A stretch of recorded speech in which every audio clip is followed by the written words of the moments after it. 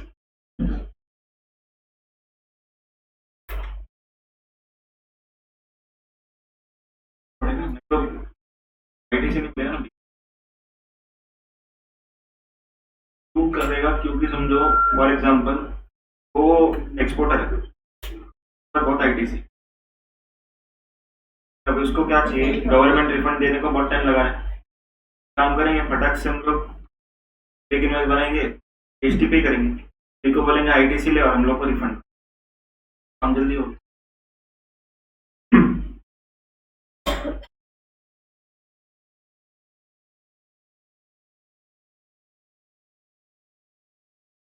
नहीं देखो, नहीं 73 नहीं आएगा क्योंकि आपने गलत इनवॉइस का आईटीसी क्लेम किया। हाँ देखो, इनएलिजिबल एज पर 17(5) अगर होगा, एज पर 17(5) ब्लॉक क्रेडिट के हिसाब से इनएलिजिबल है, तो एक बार को 73 आ सकता है। लेकिन उसमें भी कैसा होता है, गवर्नमेंट इंटेंशन देखता है। अगर फूड एंड बेवरेज का आईटीसी लिया है जो कि ब्लॉक्ड है, तो चेक करेंगे कि सच में मतलब डिबेटेबल था कि क्लियर था कि नहीं लेना था। फॉर एग्जांपल मेरा बिजनेस ही केटरिंग का है, मेरे को मिलना चाहिए, बट मैं केटरिंग में कंपोजर स्कीम में हूँ तो नहीं मिलना चाहिए, तो ऐसा कुछ डिस्कशन रहेगा तो 73। लेकिन क्लियर कट अगर नहीं मिलना चाहिए,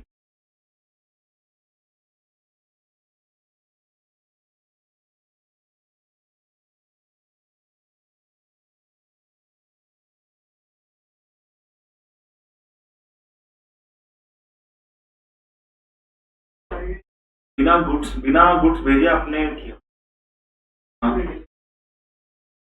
वो सब है, लेकिन मूवमेंट ही नहीं हुआ ना। डिलीवरी चलान है तो आपने खुद नहीं बनाया, टैक्स इनवॉइस है वो भी खुद ने बनाया, डिलीवरी वो भी खुद ने बनाया, इनवॉइस वो भी खुद ने बनाया। तो ट्रांसपोर्टर ने आपको क्या दिया, और ही रिसिप्ट चाहिए, फिर वो आपको अरेंज करना पड़ेगा। अगर वो सब अरेंज कर पा रहे हैं तो ये फ्रॉड है ही नहीं, 73 भी भूल जाओ, फिर तो पूरा ही केस डिफेंड करो। तो 73 में हम कब जाएंगे, जब हम लोग का गलती है पर जानबूझ के नहीं है। 74 में कब जाएंगे, जब इंटेंशनल गलती है। ओके, पर आप बोल रहे हो टैक्स इनवॉइस सब कुछ है, तो फिर पूरा ही केस डिफेंड करना है। अगर सब डॉक्यूमेंट अरेंज हो पा रहे हैं, एक लॉरी रिसिट वगैरह भी मिल रहा है बाई चांस, पूरा केस ही डिफेंड करो, फिर तो 73 का 10,000 भी भरने का जरूरत है, 10% भी भरने का।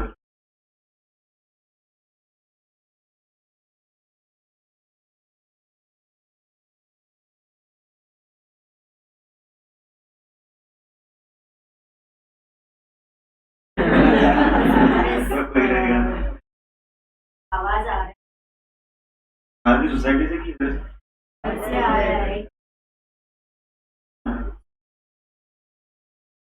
नहीं, आप ही जाओ। और नंबर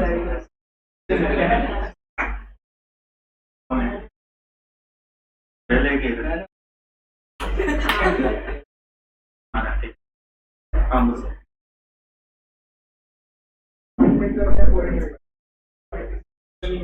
कोई आएगा,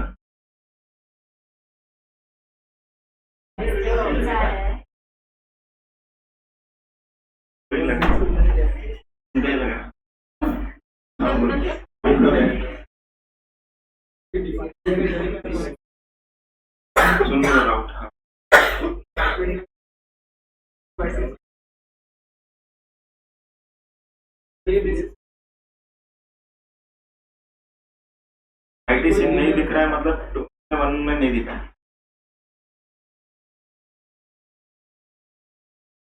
ठीक है 73 में जाएगा, लेकिन 73 में अपने को दो चीज फिल कर, पहला तो सच में गुड्स खरीदा है वो, ये सबसे पहला प्रूव करना है, सच में गुड्स खरीदा है तो ठीक है, एक पैरामीटर फुलफिल। दूसरा, अभी आपने जो बोला उसका नंबर कैंसिल हो गया 73, लेकिन गुड्स खरीदा ही नहीं है और उसका नंबर कैंसिल हुआ 74। हाँ पूरा फेक केस हो, हाँ सब मैनेज कर दो 70।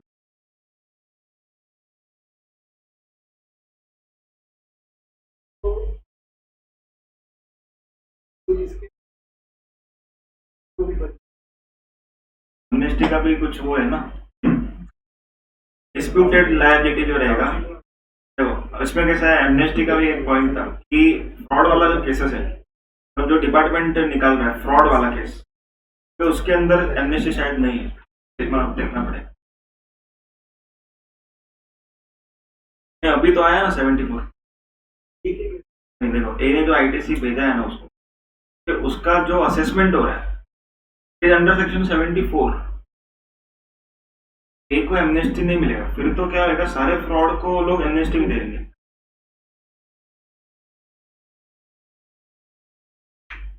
तो दो जने पर केस तो एक ही है, एक 70 के सेंटर दोनों नहीं पॉसिबल एक ट्रांजेक्शन। एमनेस्टी स्कीम क्या होता है कि हम लोग को कम मतलब लायबिलिटी भरने का, और गवर्नमेंट क्या करता है, केस को रफा दफा करता है। कंपाउंडिंग नहीं, कंपाउंडिंग तो बड़ा होता है। कंपाउंडिंग में क्या होता है, कंपाउंडिंग में टैक्स पूरा भरना पड़ता है और हम लोग को थोड़ा सा फी भरना पड़ता है ताकि जेल में जाना ना पड़े, वो कंपाउंडिंग है। लेकिन एमनेस्टी में क्या होता है, वेवर होता है, इंटरेस्ट आपका पूरा माफ हो जाए, पूरा मतलब थोड़ा कुछ परसेंटेज माफ हो जाएगा, पेनल्टी माफ हो जाएगा, टैक्स भी माफ हो जाएगा। तो गवर्नमेंट ये क्यों करता है, ताकि जुना पुराना केसेस जो लटका हो फटाक से पे करके।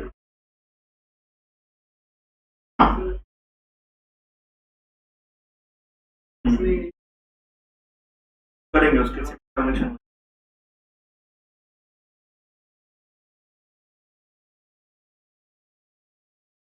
नहीं अच्छा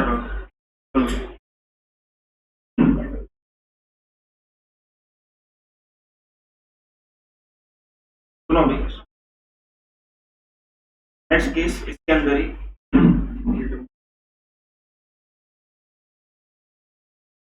मेसर्स एक्स ने मेसर्स ए को सेल किया, ए ने बी को सेल किया। तो ए ने क्या किया, इसके ऊपर एक इनवॉइस बनाया,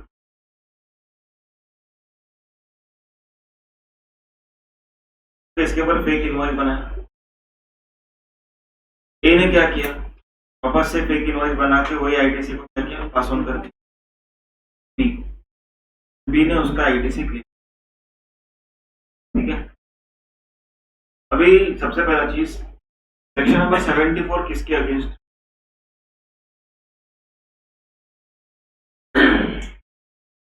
नंबर 74 किसके अगेंस्ट,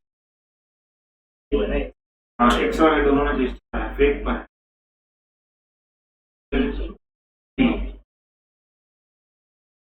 बी को मालूम रहेगा, इधर नहीं, तो बी ने बेसिकली चोरी किया एक्चुअली। क्वेश्चन नंबर 74 का असेसमेंट बी क्या है, penalty under section number 74, tax भी भरना पड़ेगा, इंटरेस्ट पेनल्टी सब 74। तो एक्स के अगेंस्ट सेक्शन नंबर 122 का पेनल्टी लगेगा, एक बार ही लगेगा क्योंकि फेक इनवॉइस बनाया। लेकिन ए को 122 का जो सेक्शन है उसमें दो पेनल्टी लगेगा, एक गलत आईटीसी, एक फेक इनवॉइस का आईटीसी लेने का और एक फेक इनवॉइस बनाने का, दोनों आएगा। ए को दो पेनल्टी भरना पड़ेगा, एक तो उसने क्या किया, फेक इनवॉइस के बेस पे आईटीसी लिया, एंड दूसरा वो आईटीसी लेके फेक इनवॉइस बना के जीएसटी पास ऑन भी किया। तो ए को दो बार पेनल्टी भरना पड़ेगा।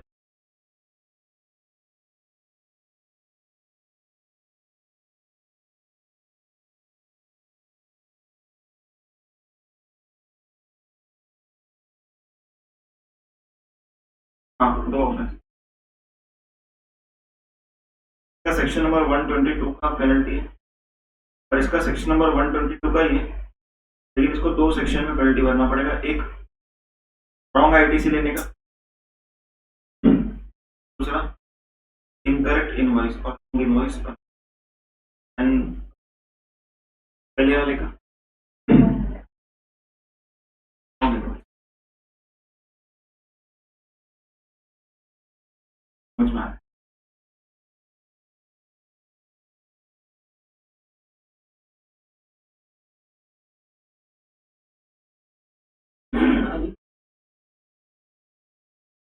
एडवांटेज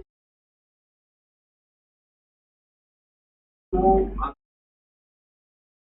जीएसटी भर रहे लेकिन आईटीसी से भर रहे, उनका आईटीसी कम हो रहा है। देखो आईटीसी कम करने का दो मेथड है, एक तो रिफंड ले लो, और गवर्नमेंट रिफंड दे नहीं रहा आपको, क्योंकि आप लोगों ने एक्सपोर्ट किया लेकिन पैसा नहीं आया। हाँ कैश में चाहिए। बी का फायदा है क्योंकि बी का बहुत लायबिलिटी आ रहा था, बी का लायबिलिटी अभी ए के फेक इनवॉइस की वजह से लायबिलिटी कम हो जाएगा, आईटीसी वापरेगा। पेमेंट आपका आईटीसी तो एक को पैसा बैंक से देगा, हाँ बैंक से देगा पहले 180 दिन में, और बाद में ए उसको रिटर्न करेगा वो। बाकी का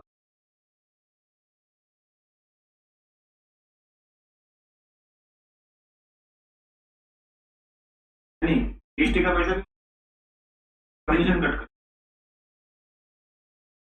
जीएसटी उससे कलेक्ट नहीं करेगा, क्योंकि जीएसटी तो इसके पास ऑलरेडी है ना, आईटीसी के पास। समझो कि ट्रांजेक्शन हुआ 1 लाख प्लस 18,000, 1 लाख प्लस 18, तो बी ए को 1,18,000 बैंक से ट्रांसफर करेगा, और फिर ए बी को 1,18,000 ही रिटर्न करेगा, बट इसमें से समझो उसका 10,000 का कमीशन कट, 5,000 का कमीशन कैसा रहता है, और 3% ऑफ बिल अमाउंट रहता है, कमीशन का रेट रहता है नॉर्मली 3% ऑफ बिल अमाउंट, मतलब कि समझो 3,000 रुपये, तो 3,000 रुपये का यहाँ पर माइनस होके 1,15,000 रुपया रिटर्न आ जाएगा बी को। तो बी ने खरीदा कुछ नहीं, बट नेट बेनिफिट 15,000 का हो। ये तो क्या करना पड़ता, खरीदना भी पड़ता और 18,000 का फायदा होता, बिना खरीदे 15 का फायदा होता।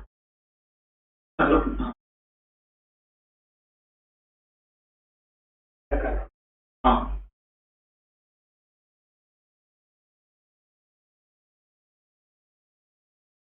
ए को 18 पे करने को आ रहे हैं, लेकिन उसको कहाँ अपने पॉकेट से देना है, उसके पास दुनिया भर का आईटीसी है, क्यों आईटीसी जमा हो गया उसका, तो उसको रिफंड नहीं मिल रहा था, तो वो कहीं ना कहीं से हाँ बस हाँ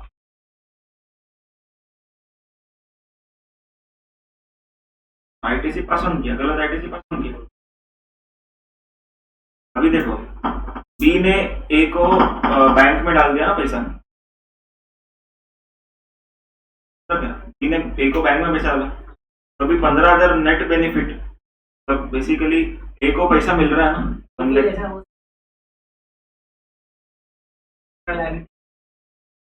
हाँ वो आईटीसी को यूज करने के लिए इन्वॉइस बनाना है, और एक को ऊपर से फायदा भी हुआ 3,000 का, तो आईटीसी इनकैश हुआ, हाँ और 3,000 का कमीशन भी मिल गया।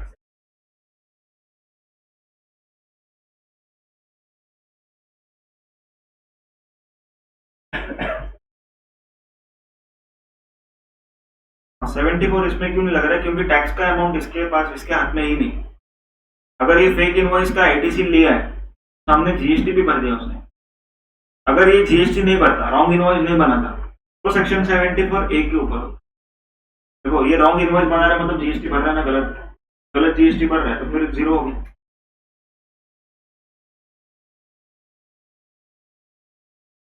Both of the marketing benefit, B को आईटीसी मिल रहा है बिना कुछ खरीदे, ओके, और ए को आईटीसी उसका यूज हो रहा है, एक इनवॉइस से दोनों का फायदा हो रहा है, गवर्नमेंट का नुकसान हो रहा है, कोई गुड्स ही नहीं बेचा, आप लोग आईटीसी ऐसे ही घुमा रहे थे, पॉइंट समझा।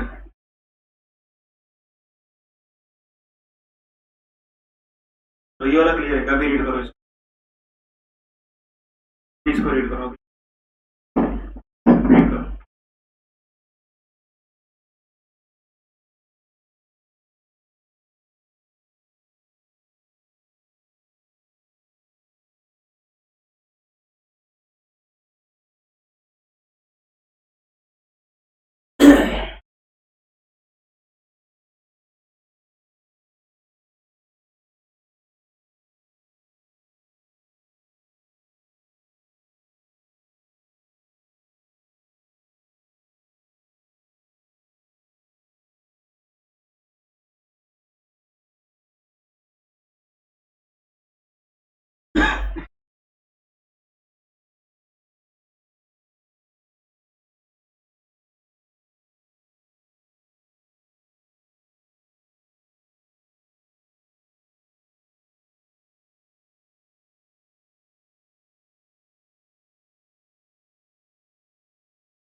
बस, तो एक सेक्शन में ही पेनल्टी लगेगा, बार बार हर एक सेक्शन में।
Next is section number 76,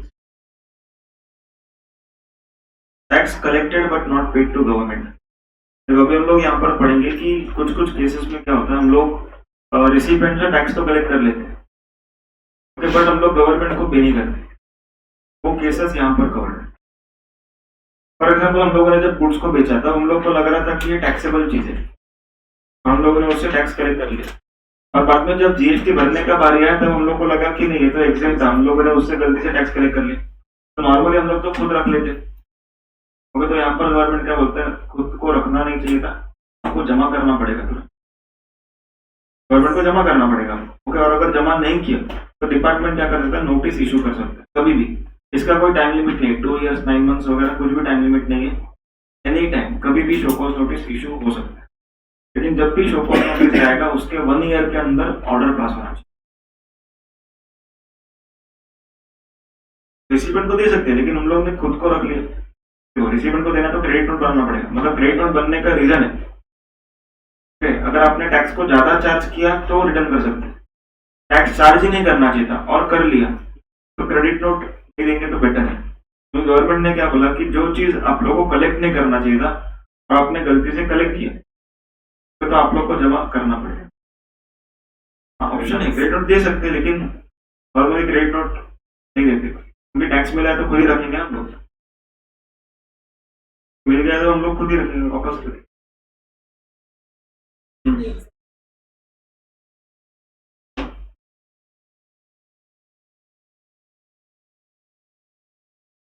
rate पड़ेगा तो मालूम है, इन्वेस्टिगेशन होगा तब समझेगा, उसके पहले नहीं समझेगा, इन्वेस्टिगेशन वगैरह कुछ होगा तब समझ में आएगा।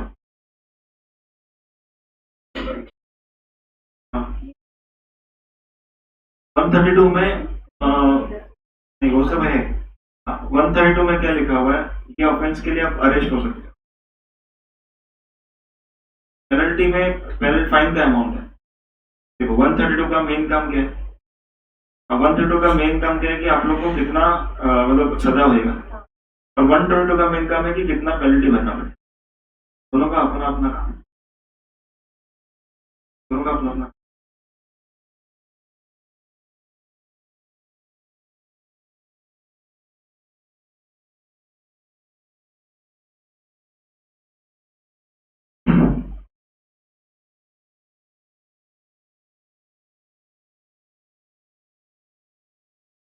Every person who has collected from any other person any amount of tax, any amount representing as tax under this act, okay, shall pay forthwith to government. मतलब गवर्नमेंट को तुरंत पे करना पड़ेगा, irrespective of whether such supplies were taxable or exempt. If the amount is not deposited, then officer may issue show cause notice without time limit. Okay, मतलब कोई time limit नहीं, no time limit is prescribed, तो कभी भी show cause notice दे सकते हैं। Final speaking order shall be issued within 1 year from the date of issue of notice. 1 साल के अंदर नोटिस के 1 साल के अंदर ऑर्डर पास करना, लेकिन यहाँ पर नोटिस का टाइम लिमिट कुछ भी नहीं है, ऑर्डर का time limit is 1 year। Tax shall be payable along with interest, मतलब इंटरेस्ट भी लगेगा। The person who has borne the incidence of tax may apply for refund, तो रिफंड के लिए अप्लाई कर सकते हैं। हम लोगों ने एक सर्कुलर देखा हुआ था रिफंड के चैप्टर में, रिफंड के चैप्टर में बताया था बिल्डर का केस, कॉन्टैक्ट नंबर लेके रिफंड ले सकते हैं, पर है बट उतना दिमाग फोड़ी कोई अनरजिस्टर्ड पर्सन नहीं करेगा। 77 wrong tax collected and paid to government. मतलब हम लोगों ने CGST SGST कलेक्ट किया और पे कर दिया, लेकिन हम लोग को पे करना चाहिए था EGST। ऐसे केस में गवर्नमेंट क्या बोलते हैं, सही टैक्स पे करो और गलत टैक्स का रिफंड लेके जाओ। तुमने पहले भी पढ़ा है कि सही टैक्स पे करेंगे और गलत टैक्स का रिफंड क्लेम करेंगे और इंटरेस्ट नहीं लगेगा इसके ऊपर। हम लोगों ने पढ़ा, ये इंपॉर्टेंट पॉइंट है, इंटरेस्ट नहीं, इंटरेस्ट इंटरेस्ट नहीं।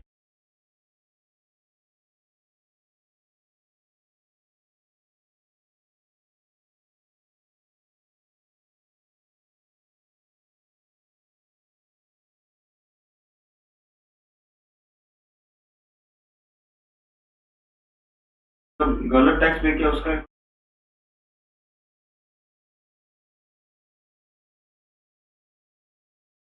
हाँ हाँ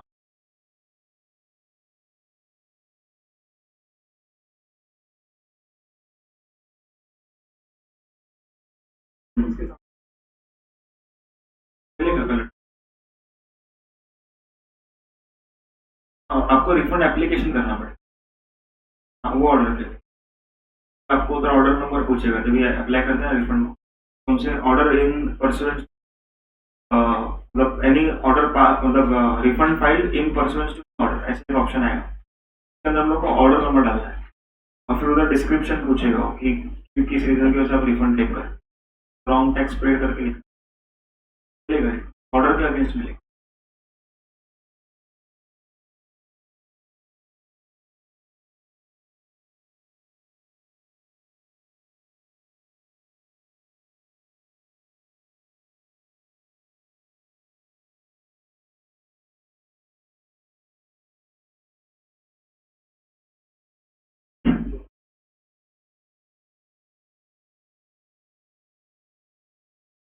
क्लियर है यहाँ तक?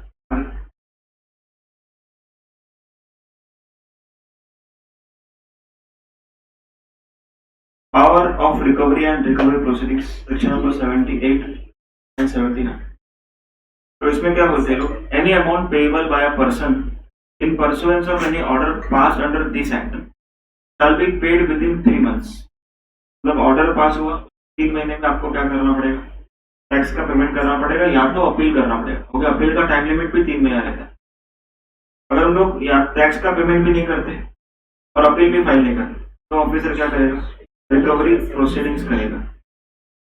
Then the recovery proceeding shall be in. If proper officer considers it expedient in the interest of revenue, he may reduce। मतलब वो अगर चाहे तो क्या कर सकता है, 3 महीने में 3 महीने के बजाय और कम टाइम पीरियड देगा आपको, तो पे करने को और कम टाइम पीरियड देगा। बोला कि आपको 2 महीना सफिशिएंट है, ज्यादा अमाउंट नहीं रहेगा टैक्स वगैरह का, तो कम टाइम में भी वो पे करने बोलते। मोड्स ऑफ रिकवरी, सभी अलग अलग मोड्स ऑफ रिकवरी है, एग्जाम के लिए रिलेवेंट नहीं, अलग अलग मोड्स है।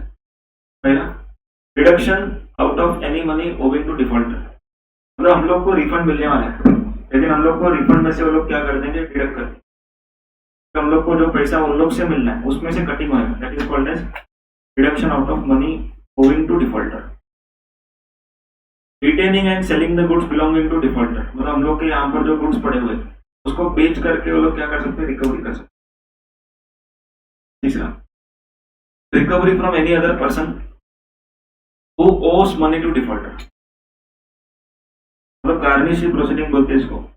समझो कि कोई क्रेडिटर है, कोई डेटर है, उससे हम लोग को पैसा मिलने का, तो ऑफिसर डायरेक्टली डेटर के पास पहुंच जाएगा, बोला कि उसको पैसा मत दो, वो मेरे को पे करने का गवर्नमेंट को दे दो पैसा, तो इसको बोलते हैं हम लोग recovery from any other person who owes money to default. Collection by detention of any movable और इमूवेबल प्रॉपर्टी, क्योंकि जो आपका इमूवेबल प्रॉपर्टी इस करके फिर उसको बेच भी सकते हैं, और जितना भी पैसा मिलेगा वो इस ऑर्डर में हम लोग को यूज करें। पहले एडमिनिस्ट्रेटिव कॉस्ट, फिर पेनल्टी, फिर इंटरेस्ट, फिर टैक्स। फिर टैक्स इंटरेस्ट पेनल्टी नहीं, पेनल्टी इंटरेस्ट टैक्स, जितना टैक्स आउटस्टैंडिंग रहेगा उतना इंटरेस्ट अक्रू होता रहेगा। देखो समझो आपके पास 50,000 रुपये, लेकिन आपका लायबिलिटी 80,000 का है, तो आपके पास 50,000 रुपीज है एंड आपका लायबिलिटी 80 का है। तो 80 के लायबिलिटी में जो टैक्स है 40,000, interest 40,000, 30,000, interest is 30,000 and penalty 10,000। इस तरीके से आपका 80,000। तो पहले क्या पे करेंगे 50 में से पेनल्टी पे करेंगे, समझ में आएगा।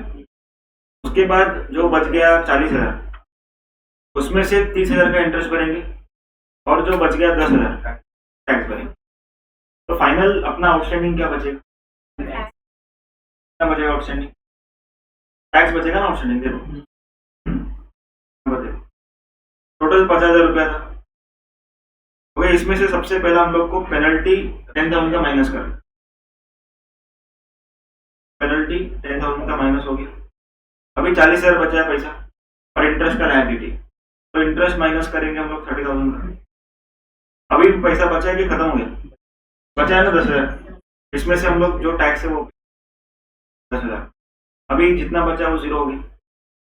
अभी फाइनल अपना आउटस्टैंडिंग क्या रहा, टैक्स 30,000 इज आउटस्टैंडिंग, मतलब ये 30,000 आउटस्टैंडिंग रहेगा तो इंटरेस्ट इसके ऊपर चलता रहेगा। इसलिए हमेशा टैक्स को लास्ट प्रायोरिटी दें, ताकि लास्ट में पेमेंट रहेगा तो ज्यादा आउटस्टैंडिंग रहेगा, समझा गया। तो interest will always keep on accruing on tax amount, outstanding tax amount. अगर पहले हम लोग टैक्स का पेमेंट करवाते हैं 50 में से, टैक्स 0 हो जाता तो इंटरेस्ट आना बंद हो जाता, इसलिए टैक्स को ज्यादा आउटस्टैंडिंग रखते हैं। Recovery as arrears of land revenue, क्योंकि जो भी लैंड का रेवेन्यू रहता है, जैसा स्टैम्प ड्यूटी जैसा अपन कलेक्ट करते हैं, इस तरीके से भी ये लोग उधर का जो मैजिस्ट्रेट रहता है, मतलब लैंड कलेक्टर वगैरह, टैक्स कलेक्टर होते हैं ना अपने एरिया के, तो उन लोग से बात करके भी आपसे रिकवरी करवा सकते। उसके बाद फाइन इम्पोज बाय मैजिस्ट्रेट, मतलब कि जज ने जो फाइन लगाया रहता है तो अपने को कोर्ट में जाना पड़ता है को वगैरह, तो जज ने फाइन लगाया, उस तरीके से भी ये लोग आपसे recovery through execution of decree. Decree मतलब order, order passed under any law, उसको डिक्री लोग ऐसा कोई ऑफिशियल ऑर्डर बना करके भी बना सकते। रिकवरी थ्रू श्योरिटी, श्योरिटी मतलब जो गारंटर वगैरह रहता है, तो गारंटर से भी हम लोग पैसे दे सकते हैं। एंड कंपनी लिक्विडेशन अगर रहेगा तो लिक्विडेटर रहता है, ले सकते। लिक्विडेटर या तो इंसॉल्वेंट क्या है, तो जो professional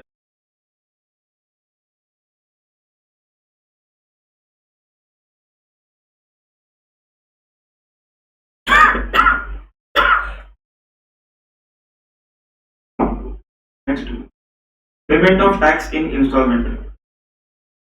next is payment of tax in installment system.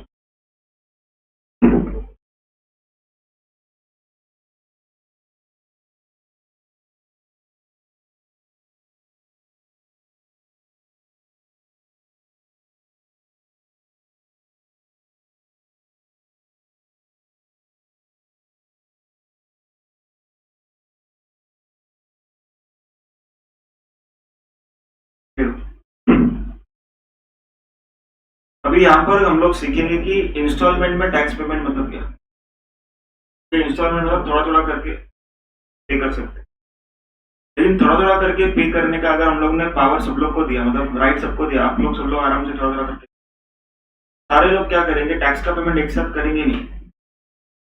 तो ये वाला जो सिस्टम है ये सबके लिए नहीं, ये जो सिस्टम है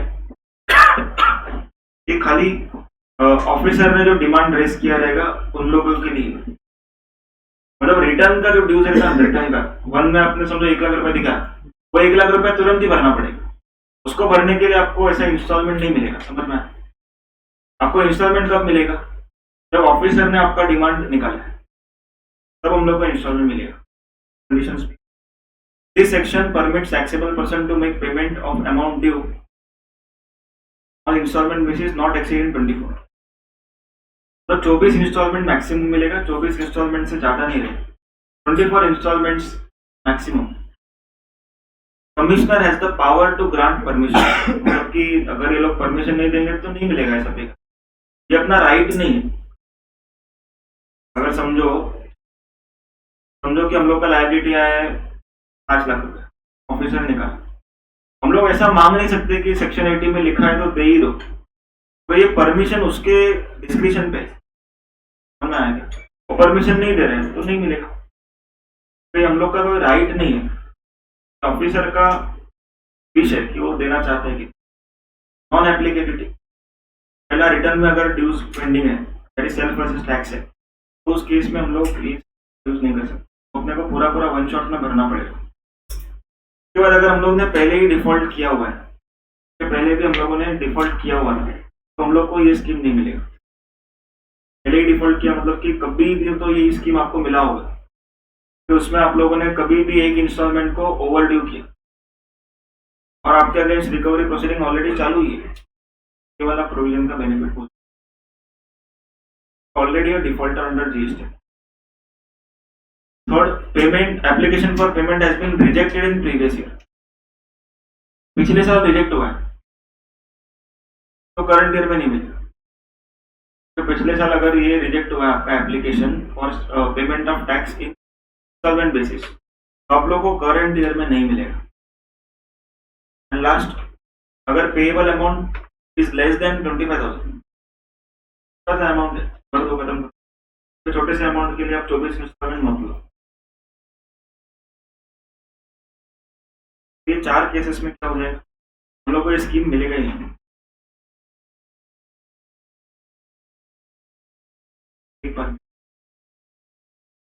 हाँ, हर साल नहीं मिलेगा। देखो कैसा है ना, अगर आपने डिफॉल्ट किया हुआ है स्कीम के पेमेंट्स में, ओके, तो फिर आप लोग को नहीं मिलेगा। अगर आप सही से कर रहे हो तो अगली बार भी मिल सकता है, अगर पिछले साल रिजेक्ट हुआ है तो ये साल नहीं मिल सकता।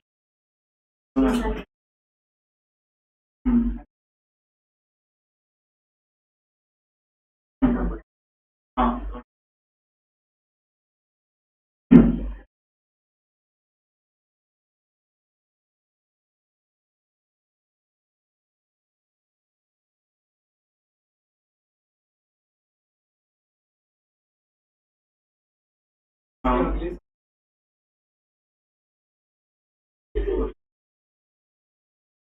आगे देखते हैं। The taxable person shall be liable to pay interest. देखो जितना भी आप लेट पे कर रहे हो उस पर इंटरेस्ट तो चलते रहेगा, और अगर एक भी इंस्टॉलमेंट आप लोगों ने ओवरड्यू किया, डिफॉल्ट किया, then whole outstanding shall be payable on the date of default itself without notice. मतलब अगर आप लोग का एक भी इंस्टॉलमेंट लेट हो गया, क्या करेंगे, तुरंत ही आपको टैक्स जमा करना पड़ेगा पूरा, और अगर नहीं किया आपने तो फिर रिकवरी प्रोसेस चालू हो जाएगा।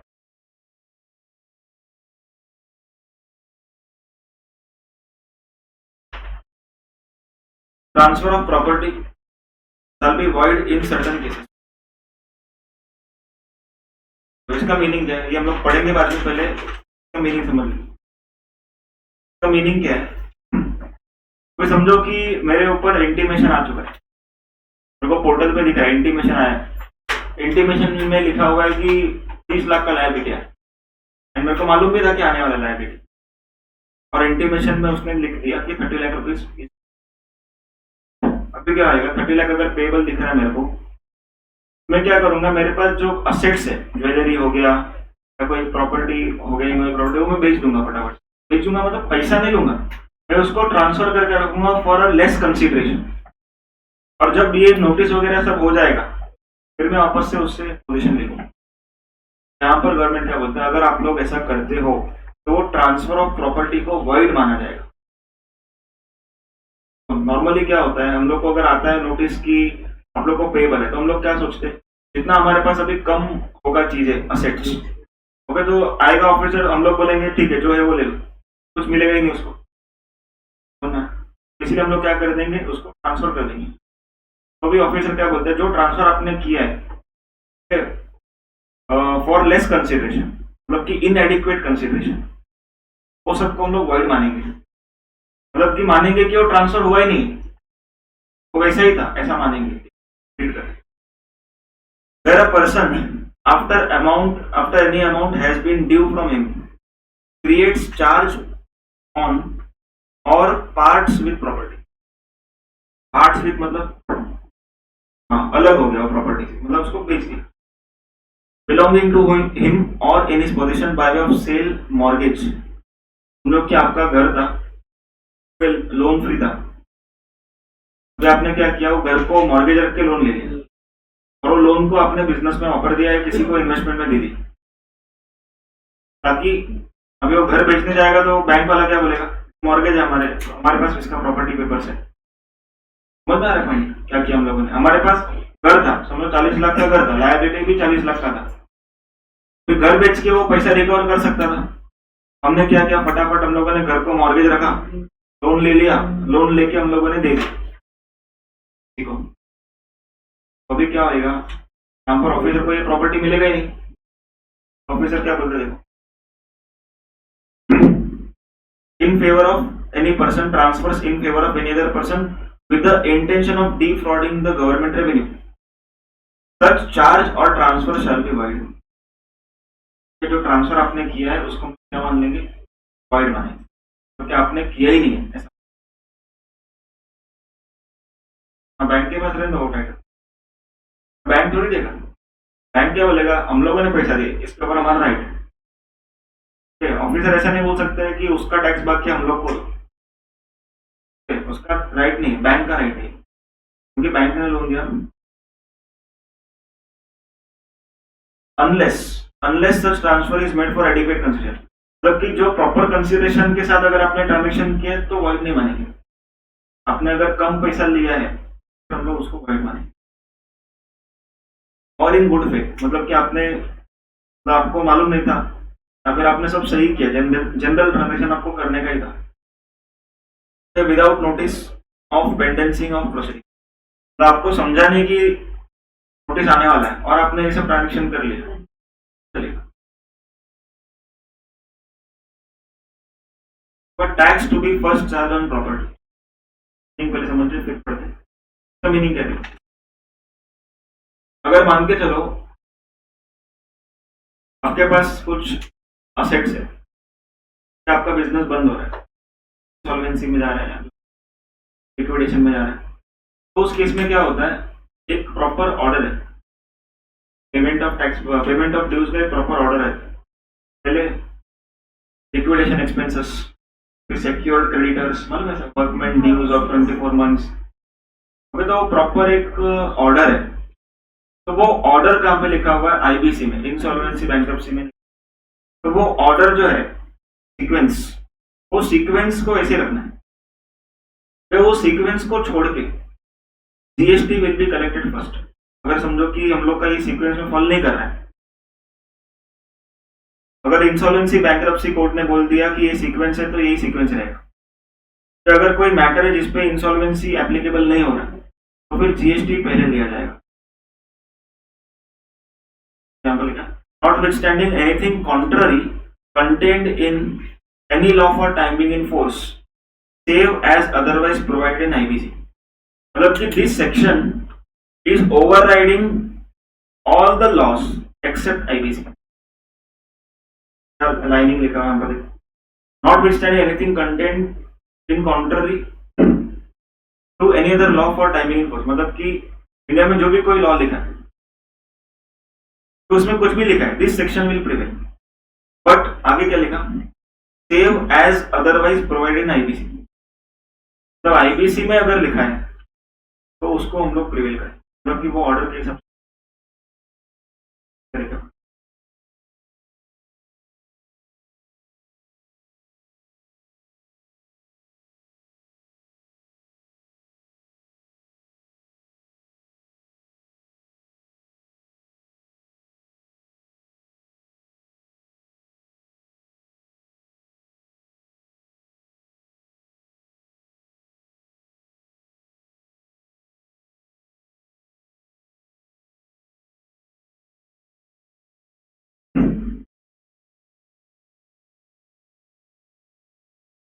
डाउट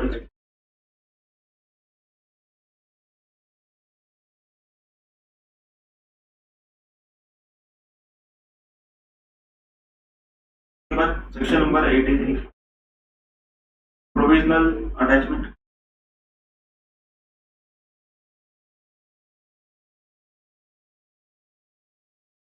प्रोविजनल अटैचमेंट क्यों करते हैं? ताकि कुछ लोग जो है वो सीरियस हो जाए। हम लोग की कोई पर्सन है, उसको नोटिस इशू किया, वो रिप्लाई कर ही नहीं रहा रिप्लाई, तो यहाँ पर उसका बैंक अटैच करेंगे तो टाइम आएगा। तो यहाँ पर क्या करते हैं ऑफिसर, प्रोविजनल अटैचमेंट, तो उसका इन्वॉल्व प्रॉपर्टी पे समझो नोटिस भेज दिया, ये प्रॉपर्टी आपसे सीज कर दिया, सीज कर बैंक अकाउंट को सीज किया। तो ये सब केसेस में क्या हो जाएगा, ऑफिसर जो बंदा है, मतलब जो पर्सन है, वो थोड़ा सीरियस हो जाएगा। तो इसके लिए किया जाता है where after initiation of proceedings under chapter number 12, मतलब सेक्शन 59 से लेके 64, 59 self assessment, 60 provisional assessment, 61 scrutiny of returns, 62 assessment of non filers, 63 assessment of unregistered, 64 summary assessment, 64 तक वो 65 66 नहीं है क्योंकि वो ऑडिट्स था। Okay, audit by department and audit by that is special audit, CSE में ऑडिट करता है। 67 से लेकर के 72 इंस्पेक्शन सर्च इधर, 68 e way bill, 69 arrest, 70 summon, 71 access to business premise, 72 proper officer to assist other proper officer. 73 से लेके 84, 73 non fraud case, 74 fraud cases, 75 general provision to determine tax, 76 किसी से भी टैक्स कलेक्ट किया तुरंत गवर्नमेंट को पे करो, 77 refund of wrong tax paid, 78 recovery, 79 powers of recovery मतलब modes of recovery, 80 payment of tax in instalment, 81 transfer of property to be void in certain cases. Okay, 82 अभी अभी जो हम लोगों ने किया आईबीसी वाला, अभी ये 83 था, समझ आ रहा है? ये सब सेक्शंस होते हैं। अगर ये सब जगह पे हम लोग का प्रोसीडिंग किधर भी चालू है, ओके, किधर भी चालू है, तो ऐसे केस में क्या होएगा, ऑफिसर को अगर लगता है in his opinion, okay, for the protecting interest of revenue it is necessary, he may attach provisionally any property including bank account belonging to the said person और the person specified in 122(1)(a). 122(1)(a) मतलब कि जो CA ने guidance दिया था ना, तब बात करें, तो मतलब कि जो पर्सन ने गाइडेंस दिया कि ऐसा ऐसा ट्रांजेक्शन करो, उसको हम लोग बोलते हैं 122(1)(a). तो क्या हो सकता है, फ्रीज हो सकता है, हाँ, उसका भी अटैचमेंट हो सकता है। फिर सीए का भी बैंक अटैच कर सकते हो, खाली टैक्सेबल पर्सन का नहीं, सीए का भी बैंक अटैच कर सकते अगर उसने साथ दिया। सर बोलते हैं provisional attachment shall cease to have effect after 1 year on the date of provisional attachment, क्योंकि 1 साल तक ही उसका इम्पैक्ट रहेगा, 1 साल के बाद वो रिलीज करना ही पड़ेगा। और objection can be filed with in 7 days of attachment, मतलब अगर अपने को लग रहा है कि कुछ गलत उसने अटैचमेंट किया है, ऐसे केस में क्या करेंगे हम लोग, ऑब्जेक्शन रेज करेंगे एंड वो 7 दिन में ऑब्जेक्शन हम लोग को रेज करना। अगर समझो पेरिशेबल प्रॉपर्टी उसने अटैच किया, तो क्या करेगा, आपसे टैक्स का अमाउंट मांगेगा या तो मार्केट प्राइस मांगेगा, विच एवर इज लोअर मांगेगा। मार्केट प्राइस अगर हमने पे किया, या तो हम लोगों ने टैक्स का अमाउंट पे किया, और the amount that is payable, market price और the amount which is payable that is tax, which ever is lower अगर हमने पे कर दिया, तो क्या हो जाएगा, पेरिशेबल गुड्स को छोड़ दिया जाएगा। उसके बाद goods shall be disposed if failed to make payment, हम लोगों ने पेमेंट नहीं किया तो वो गुड्स को बेच देगा। Provisional attachment can also be done of property, debts, shares, property in custody of courts, public officer और इंटरेस्ट इन पार्टनरशिप, मतलब कि जो भी हम लोग के पास प्रॉपर्टी है वो भी वो लोग प्रोविजनल अटैच कर सकते हैं। जो भी हम लोग का डेट्स है, मतलब रिसीवेबल डेट्स मतलब रिसीवेबल, डेट्स टेकन नहीं, डेट्स गिवन, क्योंकि हम लोग को पैसा मिलने का है तो वो प्रोविजनली अटैच करेंगे। देखो असेट्स को भी प्रोविजनली अटैच करेंगे, लायबिलिटी को अटैच करें तो हम खुश हो जाएंगे। तो यहाँ पर डेट्स गिवन है, फिर शेयर्स मतलब इन्वेस्टमेंट वगैरह रहेगा, property in custody of courts, मतलब कि समझो कोई माइनर था, ओके, बाद में वो मेजर हुआ, तो उस केस में क्या होता है, उन लोग का जो माइनर प्रॉपर्टी रहता है वो एक ट्रस्टी या फिर क्या बोलते हैं उसको, वर्ड है उसका, गार्डियन, हाँ, गार्डियन के हाथ में रहता है वो प्रॉपर्टी। बाद में जब जैसे बड़ा होता है तो फिर वो कोर्ट क्या करता है, उस माइनर जो पर्सन है उसको देता है, तो वो प्रॉपर्टी भी वो लोग अटैच कर सकते हैं। और इंटरेस्ट इन पार्टनरशिप, मतलब आपका शेयर फॉर एग्जांपल पार्टनरशिप में 33% है, वो 33% का जो शेयर है वो अटैच कर सकते हैं। मतलब कि अभी से जो पार्टनरशिप फॉर्म कमाएगा उसका 33% ऑफिसर मतलब डिपार्टमेंट को जाएगा towards your dues. Last section, continuation and validation of certain recovery proceeding. आगे का सब हो गया आपका, सर्कुलर ये सब पूरा कर दिया। ये लास्ट है, इसमें क्या लिखा है, continuation and validation of certain recovery proceeding. Continuation and validation of certain recovery proceeding. देखो फॉर एग्जांपल ऑफिसर ने 100 रुपीज का ड्यूज निकाला, हम लोगों ने अपील किया, बोला कि 100 रुपीज का ड्यूज गलत है, हम लोग अपील में गए, अपील वाले ने क्या किया, ये 100 के ड्यूज को कम करने के बजाय 120 कर दिया। तो अपील वाला बढ़ा सकता है, अपील वाला एनहांस कर सकता है ड्यूज को, तो अपील वाले ने क्या किया, 20 रुपीज का लायबिलिटी क्या कर दिया, उसने बढ़ा दिया। अब ये 20 रुपीज का जो लायबिलिटी बढ़ा है, कौन से स्टेज पे बढ़ा है, अपील के स्टेज पे। तो अभी इसका जो प्रोसीडिंग्स है वो आपस से show cause notice, order, reply, order, ये सब नहीं होगा, क्योंकि किसने बढ़ा दिया, डायरेक्टली अपील अथॉरिटी। तो जहां पर वो केस अभी तक चालू है वही स्टेज से कंटिन्यू होगा।